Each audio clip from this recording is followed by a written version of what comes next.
आज हम लोग अष्टावक्र गीता के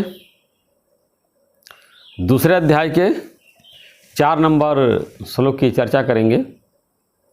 इसमें आत्मा और परमात्मा की एकता के बारे में बताया गया है कि कैसे आत्मा और परमात्मा एक है, या अद्वैत मत को सिद्ध किया गया है।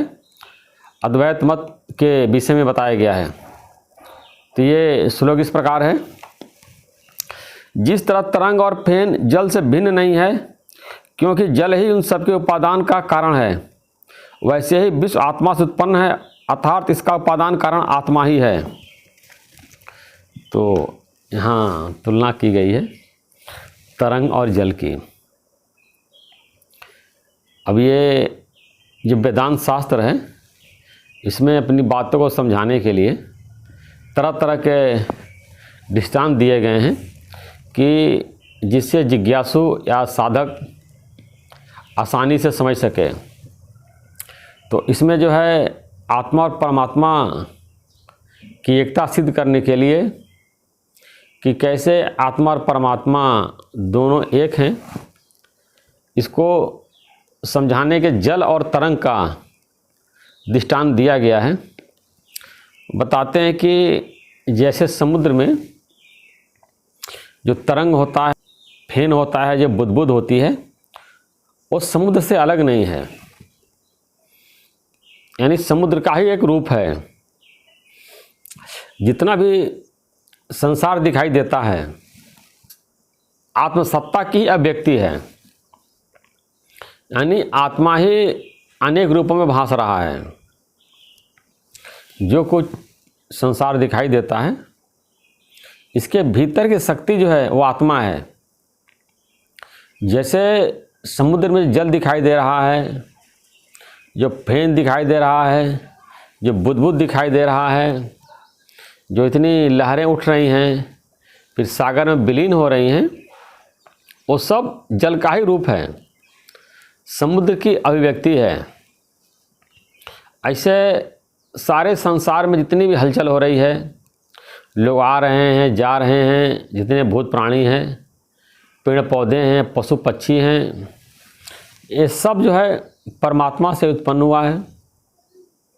परमात्मा की सत्ता करके ही ये दिखाई देता है, और अंत में ये परमात्मा में ही लीन हो जाएगा।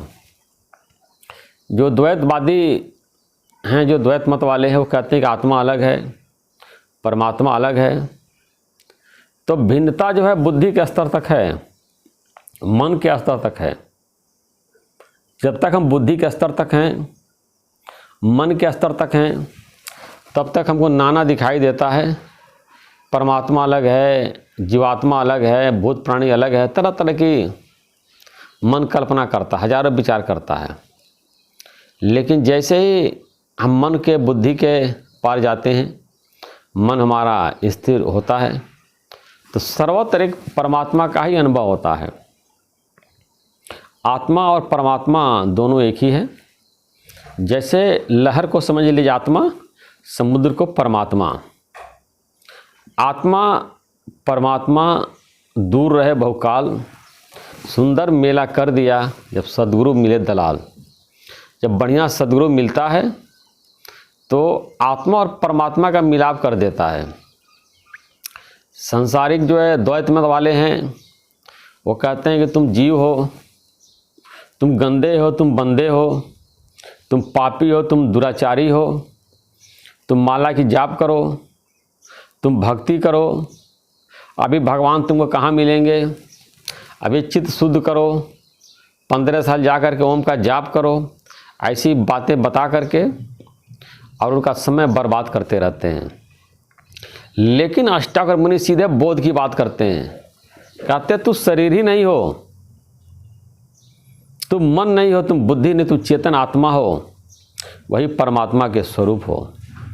इस तरह से अष्टावक्र गीता डायरेक्ट आत्मा की बात की गई है। इसमें जो है आत्मज्ञान कराने के लिए, जो भी आत्मज्ञान प्राप्त करना चाहता है, अपने आत्मा का अनुभव करना चाहता है, और अष्टावक्र गीता को पढ़े, इसको समझे और नहीं समझ में आ रहा है तो हम इसकी व्याख्या भी यूट्यूब पे भगवत गीता के साथ ही अपलोड कर रहे हैं।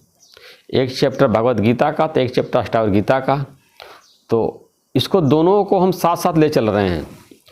इसको सुनिए और आपको पूरा ज्ञान क्लियर हो जाएगा। पहले तो थ्योरी में आपका ज्ञान क्लियर हो जाए, जब थ्योरी में आप इसको समझ लेंगे तो धीरे धीरे प्रैक्टिकल शुरू होगा। तो थ्योरी जानना बहुत ज़रूरी है कि कैसे आत्मा और परमात्मा एक है। आगे बता रहे हैं कि जैसे एक होता है उपादान कारण एक निमित्त कारण, वो जो लहरें दिखाई दे रही है, जो फेन दिखाई दे रहा है, बुदबुद दिखाई दे रहा है, उसका एक उपादान कारण जल है।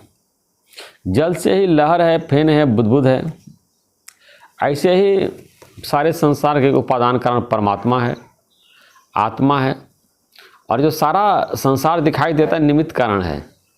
जैसे अक्सर ये भगवान भगवत गीता में बार बार अर्जुन को कह रहे हैं कि तुम निमित्त कारण बन जाओ, सारा परमात्मा करेंगे।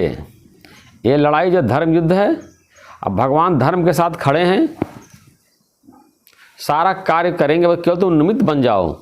युद्ध में तो तुमको जीतना ही जीतना है, क्योंकि भगवान जिसके साथ खड़े होते हैं वो हमेशा विजय को प्राप्त करता है। अब भगवान हमेशा सत्य के साथ खड़े रहते हैं, इसीलिए आया सत्य में जयते। अगर आप सत्य पे हैं तो कोई भी आपको पराजित नहीं कर सकता है, और असत्य पे हैं तो आप समझिए कि आप पराजित हैं। आपको पराजित करने की ज़रूरत नहीं है, आप अपने आप को पराजित महसूस करिए। कोई भी झूठी व्यक्ति, कपटी व्यक्ति और चालाक व्यक्ति, पैतरेबाज व्यक्ति, सातिर व्यक्ति सोचता है कि मैं सफल हो जाऊंगा, सफल नहीं है, वो अफसल है। और जो भी गलत कार्य कर रहा है उसका खमियाजा उसको भुगतना ही पड़ेगा, और एक न एक दिन जब प्रकृति के द्वारा उसको दंड मिलता है। ऐसे बताता कि आत्मा से सारा विश्व उत्पन्न है। सारा विश्व जो है वो आत्मा से उत्पन्न है, आत्मा इसका उपादान कारण है, और सारा विश्व इसका निमित्त कारण है। केवल कहने के लिए कभी आत्मा बोलते, कभी परमात्मा बोलते हैं। आत्मा परमात्मा दोनों एक ही है, तत्व दृष्टि से दोनों एक ही है। केवल हम लोगों ने शब्दों में नाम रखा है कि आत्मा है या परमात्मा है। यही आत्मा जब ज्ञान प्राप्त हो जाता है और अपने वास्तविक स्वरूप में स्थित हो जाती है तो परमात्मा हो जाती है, परम आत्मा हो जाती है। तो ये ज्ञान जो है अष्टावक्र गीता का आम पब्लिक के लिए नहीं है, इसीलिए अष्टावक्र गीता आम पब्लिक में पॉपुलर नहीं है। ये संतों के समाज में, साधकों के समाज में, जो जिज्ञासु हैं उनके समाज में पॉपुलर है। जो भी आत्मज्ञान प्राप्त करना चाहते हैं, अपने स्वरूप में स्थित होना चाहते हैं, मोक्ष प्राप्त करना चाहते हैं, तो इस शास्त्र का अभ्यास कर सकते हैं और उनको बहुत लाभ मिलेगा। तो ये अब देखिए कि सारे शास्त्रों में एक ही बात लिखी हुई है कि वासुदेवम सर्वम, वासुदेव जो है सर्वत्र व्याप्त हैं। अष्टावक्र मुनि का यहाँ कहने का मतलब यही है कि जो भगवान हैं वो सर्वत्र हैं। सर्वत्र देखिए, संसार मत देखिए, जो बाहरी जो आकार दिखाई देता है ये प्रतीति मात्र है, परिवर्तनशील है। इस संसार को नहीं देखना है, लेकिन संसार के पीछे जो है चलाने वाली शक्ति कोई और है। अष्टावक्र मुनि कह रहे हैं आप उस शक्ति पर नज़र रखिए। अक्सर आपने देखा होगा मेले में जो कठपुतली की जो नृत्य होता है, तो बाहर तक कठपुतली दिखती है कि सारा नृत्य कर रही है, लेकिन धागे के द्वारा पीछे से चलाने वाला कोई और है, वो दिखाया नहीं जाता है। वो पर्दे के नीचे रहता है और धागे से जो है वो कोई व्यक्ति खींचता रहता है, चलाता रहता है। ऐसे हम लोग सारे संसार में कठपुतली की तरह नृत्य कर रहे हैं, लेकिन पीछे से कोई चलाने वाला है, शक्ति चला रही है, लेकिन वो पतली वो धागा नहीं दिखाई देती है। तो यही परमात्मा ही हम लोगों को सारा कंट्रोल कर रहा है, सारा नियंत्रण कर रहा है, और अध्यात्म के द्वारा ही हम गॉड को जान सकते हैं। अभी भी विज्ञान के द्वारा लोग परमात्मा को नहीं जान पाए हैं, बहुत कोशिश कर रहे हैं। गॉड पार्टिकल को जानने के लिए विस्फोट कर रहे हैं, विस्फोट करके परमात्मा को जान जाएंगे। परमात्मा धरती के नीचे कहीं सुरंग में होगा, वहाँ विस्फोट करेंगे तो पता चल जाएगा। ऐसा नहीं है, परमात्मा तो श्रद्धा, विश्वास से, प्रेम से प्राप्त होते हैं। आप जितना सुरंग बना लीजिए, जितना विस्फोट कर लीजिए, कभी भी गॉड पार्टिकल का आप पता नहीं लगा सकते हैं। आप जो भी कार्य करेंगे मन से करेंगे, बुद्धि से करेंगे, इंद्रियों से करेंगे। परमात्मा मन से भी परे है, बुद्धि से परे, इंद्रियों से परे है। जब हमारे दिल में उसके लिए प्रेम होता, भक्ति होती है, तो परमात्मा जो है हमारे दिल में ही प्रकट हो जाते हैं। हम परमात्मा का अनुभव कर लेते हैं, जान लेते हैं।